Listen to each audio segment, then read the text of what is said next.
Let me show you how I paint this small landscape in oils. And yes, it's something you can absolutely try yourself. By the way, this piece was commissioned by the owner of the oldest herb shop in Barcelona. You might have seen it in the movie Perfume. It's a beautiful historical place, and I'm helping to restore it. And here I am, as you can see, holding a painting that still needs some work, though the ones up top are already finished. I made these little panels myself and gave them a coat of Imprimatura. If you're curious how I did that, you can find the full process in this video. Imprimatura is the first transparent layer of paint I apply over the primed panel. It's usually a thinned down ochre or some warm neutral tone. I pick the color based on the mood I want for the painting. This one, for example, is terracotta. Even though I want these landscapes to feel a bit dreamy, I also need a sense of age, so the colors have to stay muted. So why bother with it at all? First, a bright white surface really messes with your perception of color. While you're painting over bare white, everything looks overly bright, the contrast is too strong, and the shadows seem much harsher than they really are. But with a warm undertone, it's like switching on a lantern in the fog. You immediately get a sense of where the light falls, where the shadows are, and where you might even leave the surface untouched. Second, it really helps when working with transparent paints, especially if you enjoy glazes or light, semi-transparent brushstrokes. Where the brush skips or doesn't fully cover the surface, you won't get those jarring white gaps that break the mood. Instead, you see that warm base coming through, and it harmonizes beautifully with the upper layers, especially greens, blues, even skin tones. And finally, I've just gotten used to working this way. It gives me a sense of control from the very beginning. You're not fighting a cold, empty canvas. You're starting with something that already feels alive, slightly warm, slightly uneven, like aged paper or an old city wall. There's something grounding in that, and it makes it easier to step into the work. After the Imprimatura, I always start with an underpainting. This is the first layer where I block in the main shapes and local colors. Basically, just marking out what's going to be where: sky, trees, ground, buildings. But I'm not aiming for clean, accurate colors yet. In fact, the paints I use here are usually warmer, duller, and dirtier than they'll be in the final version. Why? Because painting is a lot like building a layer cake. You don't go straight for the final look. You build it up step by step, from loose to tight, from soft to refined. And the underpainting is the foundation the rest of the color will sit on. If you make it too bright or too punchy right away, it becomes hard to control the color later. Everything starts to fight with the base layer, and the whole thing can fall apart.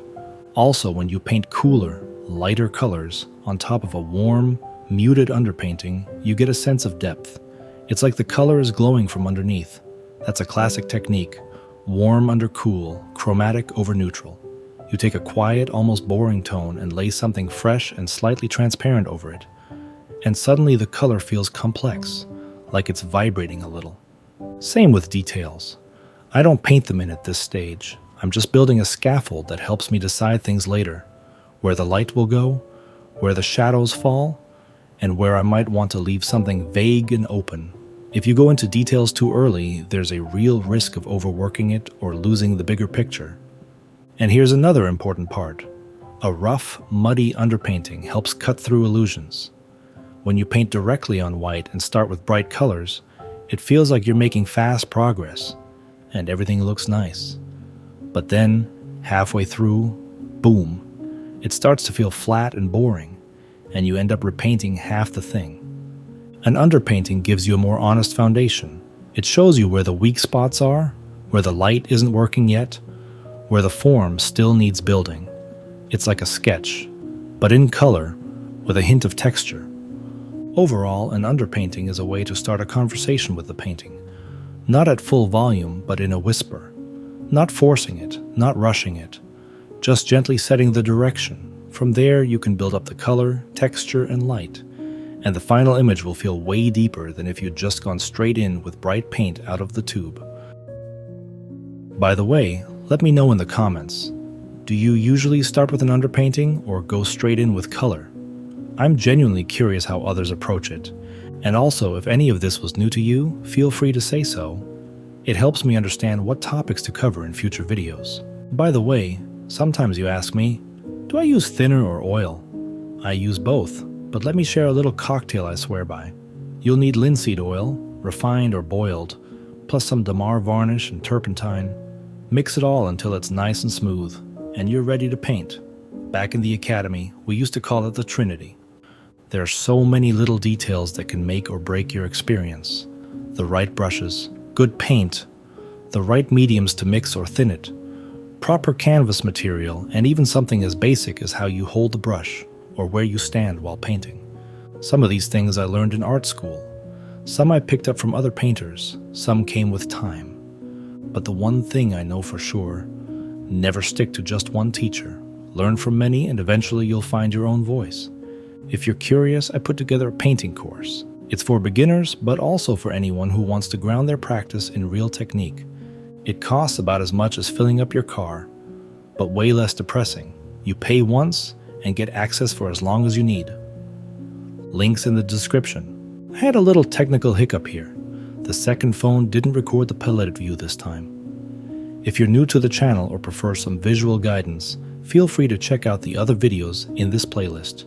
Those all have a clear shot of the palette, so you'll be able to see exactly how I mix my colors. But for now, I'll give you a simple key that should make it all click.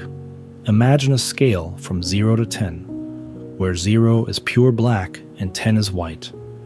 And in between, we place all the colors: olive green, sand, turquoise, from dark to light.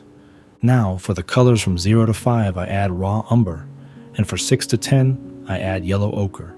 Yes, even the sky here is halfway green, and still it looks blue. Sometimes I even add both umber and ochre, just to make the color more calm, more natural, less artificial. That's the thing. When you start thinking of colors as sitting somewhere on a scale, not just by name, but by tone and temperature, everything gets easier. You stop chasing the right color and start building a believable one. In real life, almost nothing looks like paint straight out of the tube. A shadow isn't just dark blue. It might have green in it, or violet, or even a bit of red. And sunlight doesn't just make things yellow. Sometimes it makes them gray. Sometimes it softens them. The trick is to keep asking questions as you mix. Does this feel too clean? Too cold? Does it sit in the light or in the air? And you'll notice the more you work like this, the less you reach for black or white to fix things. Instead, you shift. You nudge warm or cool, push toward earth or sky. That's when the painting starts to feel real. And the more subtle the mix, the more believable the result. A little ochre dulls down a green, so it feels sunlit instead of artificial. A hint of umber makes a blue feel like it belongs in the shadows, not on a poster. This kind of color work doesn't come from formulas. It comes from seeing, from mixing, from messing it up and adjusting. But once it clicks, your palette stops being a set of rules and starts feeling more like a language. And that's when painting becomes really fun. We're now right in the middle of the process.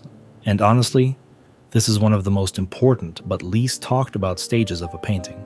You don't see many videos showing this part because it's not as dramatic as the first brushstrokes, and it's not as satisfying as the final details. But this is where the painting starts to take shape, and where a lot of critical decisions are made. At this point, I'm not just adding paint, I'm adjusting relationships. Value against value, edge against edge, warm against cool. I'm constantly stepping back, squinting, tilting my head and asking, is this tree too strong for its position? Does the light feel believable on the roof? Are the shadows still holding the composition together? This is where we build unity. You want the painting to feel like a whole, not a collage of separate objects. That means working across the entire surface, not finishing one corner while the rest still feels empty. Sometimes I revisit a shape 10 times, repaint it, blend it, pull it forward, push it back. And that's not a mistake, that's painting. One really helpful mindset here is to think in terms of averages rather than final details. I'm not painting the tree, I'm painting the idea of the tree in this light, from this distance, with this mood. That's why I'm still using bigger brushes and mostly soft edges. The goal isn't accuracy, the goal is harmony. When you build up gradually like this, from underpainting to local color to refinement, you're giving yourself room to see. Room to make smarter decisions about what really needs attention and what's better left suggested. Sometimes the best part of a painting is something you don't fully describe. Right now, I'm also thinking about how the sunlight moves across the surface. Not just light side, shadow side, but where the temperature changes. Cool shadows under the trees, warm light on the side of the building, maybe a hint of reflected green bouncing into the walls. These little decisions make the painting feel alive, like the light is breathing through it. You'll also notice I keep going back over areas I've already painted. That's totally normal. I'll repaint a tree 3 or 4 times, adjusting its shape, color, or edge softness, and each pass brings it closer to what it needs to be. It's not about chasing perfection, it's about layering thought into the work. At this stage, brushwork also becomes more important. I'm letting the surface build a bit of texture. Not too much, but just enough so that later glazes or highlights can catch on it. Sometimes I leave small brush strokes visible on purpose. Not because they're perfect, but because they bring a kind of rhythm. A fingerprint of process that makes the whole thing feel handmade and honest. At this point in the painting, mistakes start to show themselves. The tree ended up too dark, the road feels flat, the roof looks like it belongs in another town. And that's okay. Because here's the truth, not every mistake has to be fixed. Some of them become part of the character of the piece, and some, well, you'll just learn to work around them. That's one of the biggest things painting teaches you, to let go. You're not trying to recreate a perfect version of reality, you're building your own version of it. And in your version, maybe the shadow is deeper. Maybe the horizon leans slightly. Maybe that patch of green wasn't planned, but suddenly it gives the painting rhythm. You're not a printer, you're a painter. And painters rewrite, adapt, push, and pull. If something doesn't look right, try a confident stroke right over it. Don't overthink, don't dab. In those imperfect places where a human hand left a trace of decision. So here's a little rule I like. If you mess something up, and you will, either fix it confidently or make it look intentional. And if that doesn't work, just move on.